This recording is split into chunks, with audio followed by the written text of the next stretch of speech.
High court ರಾಜಕೀಯ ಉದ್ಯೋಗ ಆಗಿ ಈ ಜನಕ್ಕೆ ತೊಂದರೆ ಮಾಡ್ಬೇಕಂತೇಳಿ ನಮ್ಗೆ ಸರ್ಕಾರದಿಂದ ಆದೇಶ ಮಾಡ್ಯದ ಕೋರ್ಟ್.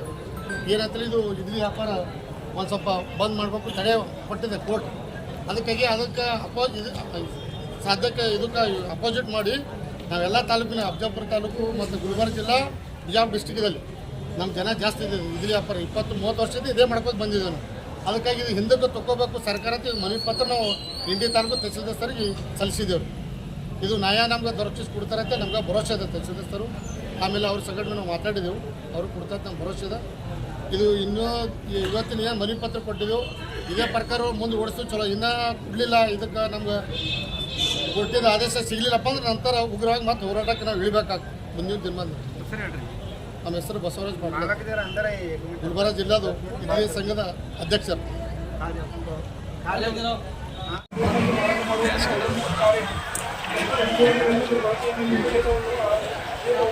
ನಮ್ಮ ಆದಾಯದ ಮೇಲೆ ಗಮನಾರ್ಹವಾಗಿ ಪರಿಣಾಮ ಬೀರುತ್ತದೆ. ಏಕೆಂದರೆ ನಮ್ಮ ಸರ್ಕಾರದ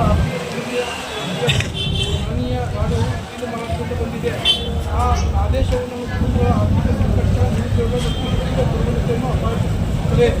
ಕಾರ್ಮಿಕರ ಸಂಘಟನೆಗಳಿಂದ ಇವತ್ತೇನು ಬಾಂಬೆಯಲ್ಲಿ ಹೈಕೋರ್ಟ್ನಿಂದ ಅಷ್ಟೇ ಒಂದು ನಮಗೆ ಸಮಸ್ಯೆಗಳಾಗಿದೆ. ಬುಡಕಟ್ಟು ಜನಾಂಗದಿಂದ ಬಂದಿದ್ವಿ. ಇದನ್ನು ತಡೆ ಹಿಡಿದ್ರೆ ಆರ್ಥಿಕ ಸಂಕಟಕ್ಕೆ ಸಿಲುಕಿ ನಿರುದ್ಯೋಗಗಳಾಗ್ತಂತೇನು ತಾಲೂಕು ಆಡಳಿತ ಇಂಡಿ ಅವರಿಗೆ ಮನವಿ ಮಾಡಿದಿರಿ. ಈ ಮನವಿಯನ್ನು ವಿನಮ್ರವಾಗಿ ಸ್ವೀಕಾರ ಮಾಡಿದ್ದೀನಿ. ಈಗಲೇ ಮಾನ್ಯ ಜಿಲ್ಲಾಧಿಕಾರಿಗಳ ಮುಖಾಂತರ ಈ ಮನವಿಯನ್ನು ಸರ್ಕಾರಕ್ಕೆ ಸಲ್ಲಿಸ್ತೀನಿ ಅಂತ ಹೇಳ್ಬಿಟ್ಟು ಈ ಮೂಲಕ ತಮ್ಮೆಲ್ಲರಿಗೂ ಭರವಸೆಯನ್ನು ಕೊಡ್ತಾ ಇದ್ದೀನಿ. ಯಾಕೆ ತೊಂದರೆ